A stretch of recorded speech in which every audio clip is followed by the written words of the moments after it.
It is 1943, inside a sprawling factory complex in Toledo, Ohio, a place that began its life 4 decades earlier as a bicycle works. And something is happening here with the regularity of a heartbeat.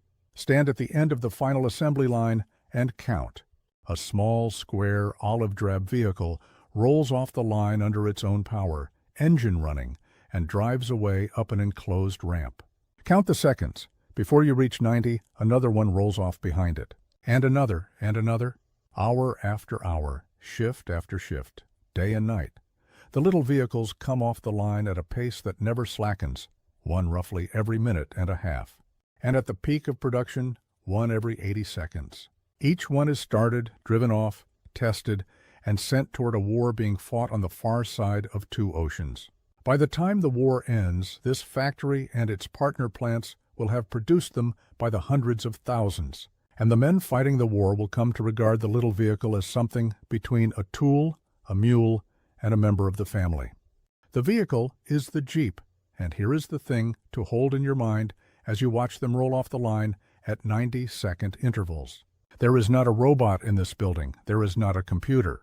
There is no automation in the modern sense at all, no programmable machines, no sensors, no automatic anything beyond cams and conveyors. Every weld is made by a human being. Every bolt is turned by a human hand.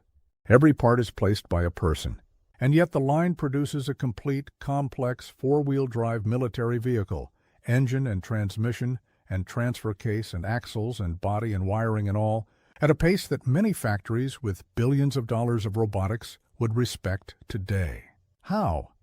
How did a company that had been nearly bankrupt 2 years earlier in a factory built for bicycles, with a workforce full of people who had never built anything, produce a Jeep every 90 seconds without a single piece of modern automation?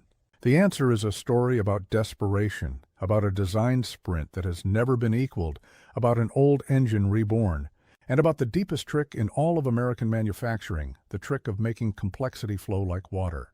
This is the story of the Jeep and of the system that poured it out.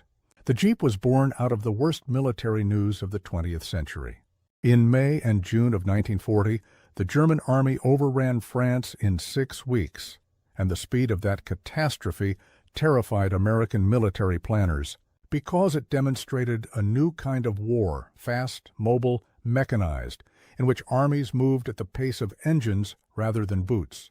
The United States Army looked at its own equipment and saw a force still partly dependent on horses and on a miscellany of aging vehicles, with nothing in its inventory resembling the light, fast, go-anywhere reconnaissance vehicle that the new warfare clearly demanded.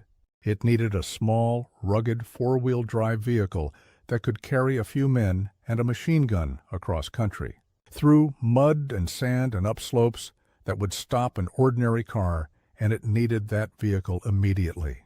So in June and July of 1940, the Army did something drastic. It wrote a specification for a 1/4-ton, 4-wheel drive reconnaissance car and sent it out to the American automobile industry, some 135 companies, with a set of deadlines that bordered on the absurd. Bidders had 11 days to respond.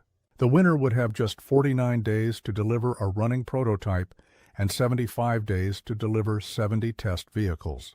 49 days from a paper specification to a driving machine for a class of vehicle that did not yet exist. The industry looked at those deadlines and, almost unanimously, declined. Of the 135 companies invited, only 2 submitted real bids. One was Willys Overland of Toledo, a proud old automaker fallen on desperate times, and the other was a company so small and so broke that its willingness to bid at all seemed like a joke. The American Bantam Car Company of Butler, Pennsylvania, a builder of tiny economy cars, which was, by the summer of 1940, essentially out of money and out of customers, and which saw in the Army's impossible deadline its last chance to survive. Bantam got the contract for one simple reason. It was the only company willing to promise the Army a prototype in 49 days.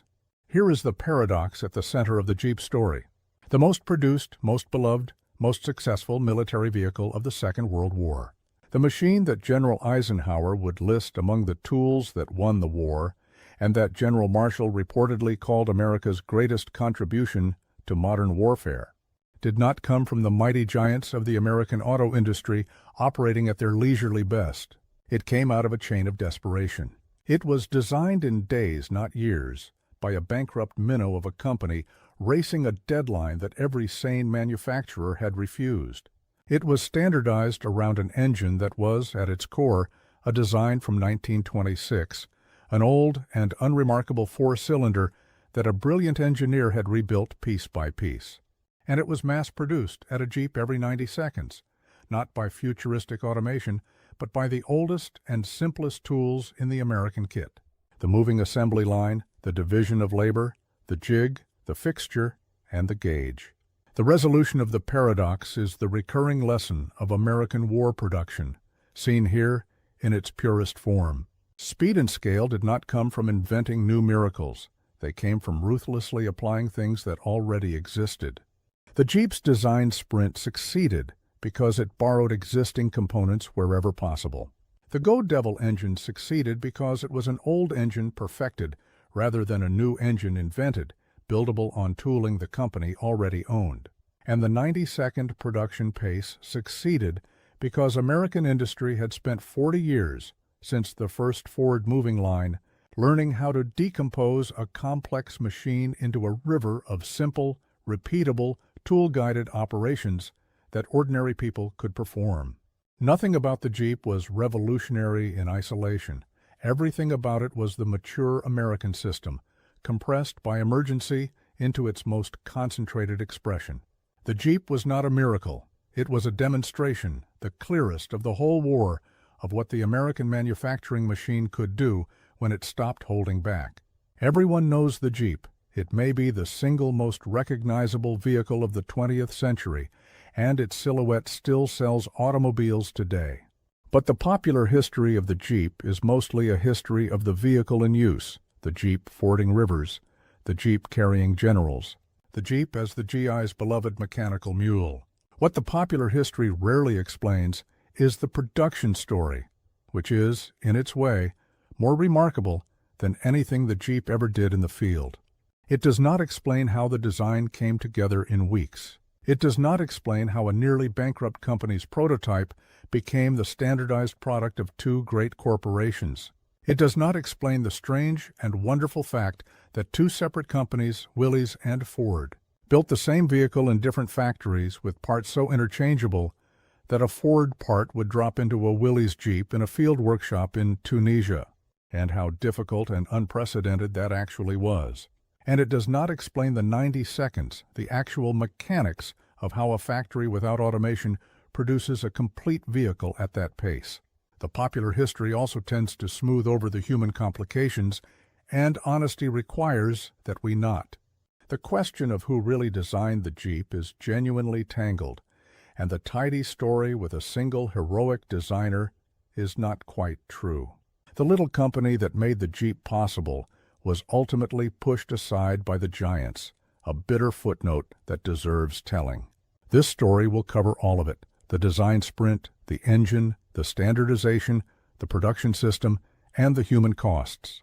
Because the full story is better than the legend, and because the production story, the 90 seconds, is where the deepest lesson lives. The Jeep in the field was a good vehicle. The Jeep on the line, one every 90 seconds, was the American system of manufacturing made visible. And that system, more than any single vehicle, was the weapon that mattered. What happened at Bantam in the summer of 1940 remains one of the great design sprints in engineering history. Bantam had the contract and the deadline, and it did not have an engineering staff remotely adequate to the task. So its factory manager, Harold Christ, a veteran engineer who had worked at the prestigious firms of Duesenberg and Stutz, brought in outside help, a freelance automotive engineer from Detroit named Karl Probst. Probst was reluctant. The job paid little, and Bantam's finances were a joke. But he received a phone call from William Knudsen, the former president of General Motors, who was now heading the nation's production mobilization. And Knudsen told him, in effect, that this was important to the country, and he should forget his office and go. Probst went. He arrived in Butler, Pennsylvania, on a July day in 1940, and by most accounts the essential layout drawings of the vehicle that became the Jeep were produced within about 2 days, with costings done by day 3, an almost unbelievable pace made possible by a deliberate strategy, design, nothing you can buy. The Bantam team built their vehicle around existing components wherever possible. Bantam's own car parts, a Continental 4-cylinder engine off the shelf, and a 4-wheel drive system from the transmission specialists at Spicer. Honesty requires a pause here, because the question of who designed the Jeep is more complicated than the tidy Probst legend suggests. Probst himself never claimed sole credit, and the story naming him the father of the Jeep largely arose after his death. Christ and the Bantam team were deeply involved. The Army itself had written a specification so detailed that some historians argue the Army was the true designer, and the final production Jeep would incorporate major contributions from Willys and Ford as well. The truth is that the Jeep was designed by a committee of the desperate, a bankrupt company, a freelance engineer, and an army in a hurry, all borrowing from everything available. What is not in dispute is the result. On September 23, 1940, Bantam's hand-built prototype, nicknamed the Blitz Buggy, and later remembered as Old Number 1, was driven overland from Butler to the Army's test center at Camp Holabird, Maryland, by Christ and Probst themselves, and it rolled through the gates roughly 30 minutes before the 5 o'clock deadline expired. 49 days after the contract, the Army had its prototype, and testing showed it exceeded expectations. The Jeep existed, and Bantam's reward for this miracle would be, in the end, almost nothing. The Army now faced a problem that had nothing to do with engineering. Bantam had delivered a brilliant prototype, but Bantam was a tiny, broke company with a small factory, and the Army could see a war coming that would demand these vehicles by the 100,000. Bantam simply could not build them at that scale, and the Army was not willing to bet the reconnaissance capability of the entire United States Army on the production capacity of a firm that had been days from liquidation. So the Army made a decision that was commercially brutal and militarily correct. As the Bantam prototype went through its trials at Holabird, technical representatives from Willys and from Ford were given generous access to observe the testing, and by most accounts access to the Bantam design data itself. The two larger companies were then encouraged to build their own prototypes to the same requirement. Willys delivered its prototype, the Quad, to Holabird on November 13, 1940, and Ford delivered its own, the Pygmy, about 10 days later, each of them recognizably a cousin of the Bantam design. The Army then ordered 1,500 vehicles from each of the three companies, an extended field trial by mass purchase, and through the first half of 1941, Bantam built its improved BRC-40, Willys built its MA, and Ford built its GP, with thousands of each going to the troops and to allies for hard evaluation. And in July of 1941, the Army standardized. It picked one design to be the Jeep, built to one drawing, and the winner was the Willys, selected in large part for one decisive reason. Under its plain steel hood, the Willys carried an engine the other two could not match, an engine with a strange name and a stranger history. And that engine is the next chapter of the story, because it was the heart of the Jeep, and it was older than most of the men who would drive it. The engine that won the Jeep contract for Willys was called the Go Devil, and its story is a perfect miniature of the whole American method, because it was not a new engine at all. It was a resurrection. Willys Overland in the late 1930s was a company in deep trouble, and its only engine was an undistinguished little side-valve 4-cylinder dating back, in its essentials, to 1926, an engine from the era of the Willys Whippet economy car, producing a feeble 45 horsepower or so, and known mostly for being cheap. Into this unpromising situation came Delmar Barney Roos, one of the finest engineers in the American industry, a man who had held senior engineering posts at Studebaker and other major firms, and who joined struggling Willys as chief engineer in 1938. Roos looked at the company's ancient four-cylinder and made a decision that defined everything that followed. Willys could not afford to design and tool a new engine, so Roos would take the old one and rebuild it, component by component, into something worthy. The transformation was systematic and deep. Roos gave the old engine modern insert bearings in place of the old poured type, a properly counterweighted crankshaft to smooth it out, lightweight aluminum pistons of about 340 grams each, full-pressure lubrication throughout, a redesigned camshaft, a revised valve train, and improved breathing through changes to the manifolding and carburation. The displacement stayed the same, 134 cubic inches, and the old undersquare bore and stroke stayed the same, which meant, crucially, that the reborn engine could be produced on the tooling Willys already owned. When Roos was finished, the old 45 horsepower plotter produced more than 60 horsepower at 4,400 revolutions per minute, and it would hold that output on the test dynamometer for 100 hours straight without failing, a brutal endurance standard Roos imposed himself. Just as important as its power was its torque, around 105 pound-feet, delivered low in the rev range, exactly what a small vehicle needed to crawl through mud and climb grades. In the Army's trials, the Go Devil was simply the strongest engine of the three competing prototypes, and it was the single biggest reason the Willys design won standardization. Roos, it should be added, fought weight as fanatically as he built power. The Army's weight limits were savage, and Roos and his team analyzed every component, famously going so far as to weigh the paint and concluding that one coat was enough. The Jeep that resulted was standardized as the Willys MB, and its heart was an engine conceived in 1926 and perfected in 1940. An old tool sharpened to a killing edge, which is, as this channel has seen again and again, the most American engineering method there is. By late 1941, with the war weeks away, the Army confronted the same arithmetic it faced with every weapon. One factory, however good, was not enough. Willys' Toledo plant could not possibly build all the Jeeps a global war would demand, and so in October of 1941, the Army brought in Ford as a second source, contracting the giant to build the Willys design under license in Ford plants. And here the Army imposed a requirement that sounds simple and was in fact one of the most demanding manufacturing feats of the war.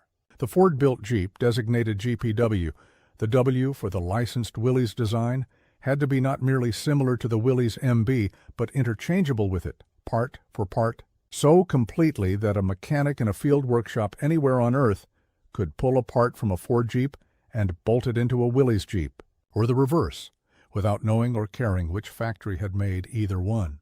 Think about what that requirement actually means. Two separate corporations with different factories, different machine tools, different suppliers, different foundries, and different workforces had to produce thousands of distinct components, each to tolerances of thousandths of an inch, so consistently that any part from either company would fit any vehicle from both. This is the American system of interchangeable manufacture, the system of common drawings, jigs, fixtures, and above all gauges, stretched across corporate boundaries at continental scale. Every dimension of every part had to be defined by a common standard, checked in both companies against gauges calibrated to the same masters, so that a Ford axle shaft and a Willys axle shaft were functionally the same object. It worked. The MB and the GPW were built by the hundreds of thousands in separate factories and maintained in the field as a single fleet, their parts flowing interchangeably through a global supply system. Ford, with an ego as large as its factories, quietly insisted on one concession. It stamped a small script letter F onto virtually every part it made, down to bolts, so that its contribution could never be mistaken for Willys' work. The vanity was harmless, the interchangeability was priceless, and it is why the Jeep could be kept running everywhere from Normandy to Burma by any mechanic with a wrench and a parts bin. And it is the invisible foundation underneath the number in our title. Because a vehicle designed for perfect interchangeability is also a vehicle designed to be assembled fast, from parts that always fit. And that brings us, at last, to the 90 seconds. So how, mechanically, does a factory with no automation produce a complete four-wheel drive vehicle every 90 seconds? The answer begins with a change of perspective. The question sounds impossible because it imagines building a Jeep, one Jeep, in 90 seconds, and of course no one can do that. Each individual Jeep took hours to pass down the line from bare frame to running vehicle. The whole trick, is that the factory was not building one Jeep at a time. It was building hundreds of Jeeps simultaneously, each one at a different stage of completion, arranged along a moving line, and the line advanced continuously. The 90 seconds is not the time to build a Jeep. It is the interval of the flow, the spacing between finished vehicles emerging from the end of a river that never stops moving. Modern engineers call this the tact, the drumbeat of the line, and everything in the factory was arranged to serve it. To make the flow possible, the Jeep was decomposed, both as a design and as a process. The vehicle was broken down into sub-assemblies: the engine, the transmission and transfer case, the axles, the wiring harnesses, the instrument cluster, the fuel tank, the seats, and each sub-assembly was built up on its own feeder line by its own dedicated workers, in parallel with all the others. The engine did not get built on the final line. It arrived at the final line complete, tested, ready to drop in. At exactly the moment the chassis that needed it arrived at the engine installation station. The body is the most striking example of this parallelism because most Jeep bodies were not built by Willys or Ford at all. A firm called American Central Manufacturing in Indiana stamped and welded roughly 3/4 of all the Jeep bodies of the war, complete steel tubs, which arrived at the assembly plants as finished units to be lowered onto the chassis. The final assembly line, the famous line, was really just the place where all these parallel rivers of sub-assemblies converged, each one timed to the same 90-second drumbeat.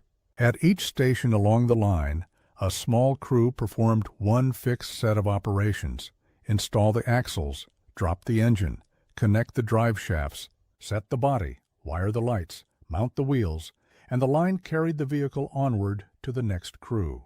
No worker built a Jeep. Each worker did 90 seconds of work, hundreds of times a day, and the line assembled their combined labor into vehicles.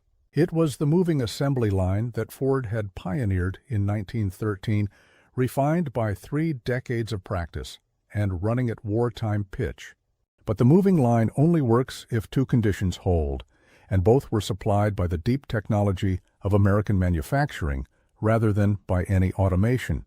The first condition is that every part must fit, every time, instantly. A moving line has no room for fitting, filing, or adjustment. If a worker at the axle station received an axle that did not quite fit, the line would stop, and a stopped line makes nothing. This is why the interchangeability system, the common drawings and the jigs and fixtures and gauges, was not merely a convenience for field repair, but the absolute precondition of the production pace. Every part arriving at the line had been made in tooling that guaranteed its dimensions, guided by jigs that made error physically impossible, checked by go-no-go gauges that rejected any deviant before it ever reached the line. The parts fit because the system upstream made it impossible for them not to fit, and so the line never waited. The 90-second Jeep was built on a foundation of 1 million verified, identical, always fitting parts flowing to the line in perfect anonymity. The second condition is that every operation must be performable by an ordinary worker in the allotted seconds, without skill, without judgment, without measurement. And here again, the answer was tooling, not talent. The fixtures at each station held the work in exactly the right position. The jigs guided every drill to the only possible hole. Welding was done in positioning fixtures that located the panels precisely, so the welder supplied the weld, but the fixture supplied the accuracy. The fasteners were standardized so that a handful of tools covered the whole vehicle. Workers who had been farmhands, shop clerks, and housewives months earlier, and as the war deepened, enormous numbers of women performed precision assembly at pace, not because they had become master craftsmen, but because the system had removed the need for craftsmanship. The skill was in the steel, in the fixtures and jigs and gauges, placed there once by toolmakers and used 1,000,000 times by anyone. This is the true answer to the title's question. There was no modern automation in Toledo in 1943, but there was something functionally equivalent to it. The intelligence that today lives in robot programming lived then in physical tooling, and the tooling ran the factory as surely as software runs one now. A Jeep every 90 seconds, at the peak one every 80, from human hands guided by intelligent steel. The output of this system was a flood without precedent for a single vehicle design. Willys Overland built, across the war, over 359,000 MB Jeeps in Toledo. Ford built over 277,000 GPWs in its plants. Together with the early pre-standardization vehicles from all three companies, total wartime Jeep production exceeded 640,000 vehicles, a number so large that a persistent legend grew among German soldiers that every American GI was issued a Jeep of his own. It was not literally true, but the fact that it was believable tells you everything about the density of Jeeps in the American war machine. Roughly 30% of production, more than 180,000 Jeeps, went to America's allies under Lend-Lease, including some 50,000 to the Soviet Union, where the Jeep carried Red Army officers from the Volga to Berlin. Ford additionally built nearly 13,000 of the amphibious GPA variant, the Seep, the Jeep that tried to be a boat. Set the number against the enemy, and the meaning becomes sharp. Germany's rough counterpart, the Volkswagen Kübelwagen, a clever and much-liked vehicle designed by Ferdinand Porsche, was built to the tune of about 50,000 units. And it was not even four-wheel drive, its light weight and smooth belly partly compensating for driven rear wheels only. Set aside any argument about which was the better design. The arithmetic is the argument. America built roughly 13 Jeeps for every Kübelwagen, and the Jeep drove all four wheels. The German vehicle was a good answer produced in modest numbers. The American vehicle was a good answer produced as a flood, and produced, moreover, by two companies in perfect interchangeable synchronization, a thing German industry, with its craft traditions and its fragmented procurement, never approached for any comparable vehicle. The 90-second drumbeat in Toledo, multiplied across the war, was itself a strategic weapon, and everyone who fought against it understood that in the end. It is worth pausing on what all those Jeeps did, because the Jeep's military value flowed directly from its abundance, and abundance was a property of the production system. Because there were so many, the Jeep became the universal solvent of Allied ground forces.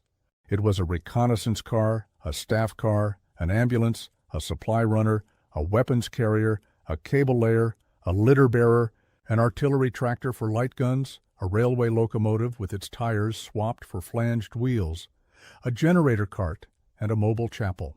Sergeants used it to fetch ammunition, and generals used it to reach the front. It waded ashore at Normandy and climbed the mountains of Italy, and crossed the deserts of North Africa, and slogged through the mud of Burma.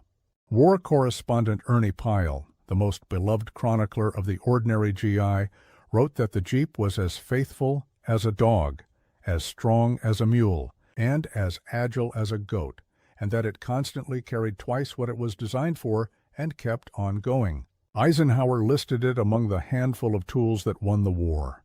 None of this ubiquity would have been possible if the Jeep had been produced at German volumes. A vehicle made in 50,000 copies is an asset to be husbanded. A vehicle made in 640,000 copies is an environment, a piece of infrastructure, something that is simply always there. And the Allied armies planned and fought on the assumption that wheeled quarter-ton mobility was always there. That assumption, which soldiers stopped even noticing, was manufactured in Toledo and at Ford, 90 seconds at a time. The Jeep in the field and the Jeep on the line were the same fact viewed from two ends. The soldiers experienced the abundance. The factory produced it. And the factory could produce it only because of everything this story has described: the borrowed parts, the perfected old engine, the frozen standardized design, the cross-company interchangeability, and the moving line fed by rivers of always fitting parts. Honesty requires the story's sad chapter, because the company that made the Jeep possible got almost nothing from it.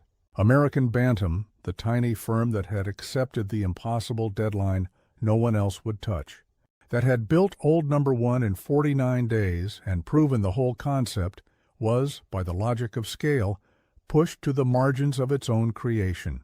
Bantam built about 2,600 of its BRC-40 Jeeps in the early production round, many of which went to the Soviet Union and Britain. And then the standardization decision handed the design to Willys and the production to Willys and Ford, and Bantam never built another Jeep. The Army softened the blow with a contract for the quarter-ton trailers that Jeeps towed, and Bantam built those trailers through the war, a respectable but humble consolation. Karl Probst, the freelance engineer who had drawn the layout in that legendary sprint, was paid, by one account, about $200 for his work, and spent his later years watching the vehicle he had helped conceive become a global icon, credited largely to others. There is a real unfairness here, and the story should not pretend otherwise. But there is also, uncomfortably, a logic that the war validated. Bantam could design a Jeep. Bantam could not build 600,000 Jeeps, and 600,000 was the number the war required. The Army's choice, brutal to Bantam, was the choice that put a Jeep in every theater and, as the Germans half believed, in every soldier's hands. It is the recurring hard truth of industrial war, that the design is the beginning and production is the decision, and that the prize goes not to the inventor, but to the producer. The fair version of history remembers both: the desperate little company in Butler, Pennsylvania, that summoned the Jeep into existence in 49 days, and the giants in Toledo and Detroit that turned it into a flood. The Jeep had many fathers, and the one who delivered it was not the one who raised it. The lesson of the 90-second Jeep reaches beyond the war, into the nature of production itself, and it is this: the machine that built the Jeep was not any machine on the factory floor. The machine was the flow, the total system of standardized design, interchangeable parts, guided tooling, parallel subassembly, and the moving line, all beating to one rhythm. No single element of that system was new in 1941, and none of it required automation, because the system itself was the automation, implemented in steel fixtures and human routine instead of code. Modern manufacturing engineers, with their robots and their software, still organize factories around exactly the principles the Jeep lines embodied: tack time, standardized work, flowing subassemblies, error-proof tooling, parts that always fit. The technology of automation changed. The architecture of production, the thing that actually generates a vehicle every 90 seconds, was already complete in Toledo in 1943. And the deeper lesson is about where that architecture came from. It was not invented for the Jeep. It was the accumulated inheritance of the whole American manufacturing tradition, the armory practice of interchangeable parts a century old, the moving line from 1913, the jig and fixture and gauge culture that let unskilled millions do precision work, all of it lying ready when the emergency came. So that when the Army needed an impossible vehicle at an impossible pace, the system simply absorbed the demand and met it. Germany had brilliant engineers and made a fine, small military car, and made 50,000 of them, because Germany had engineering without the architecture of flood production.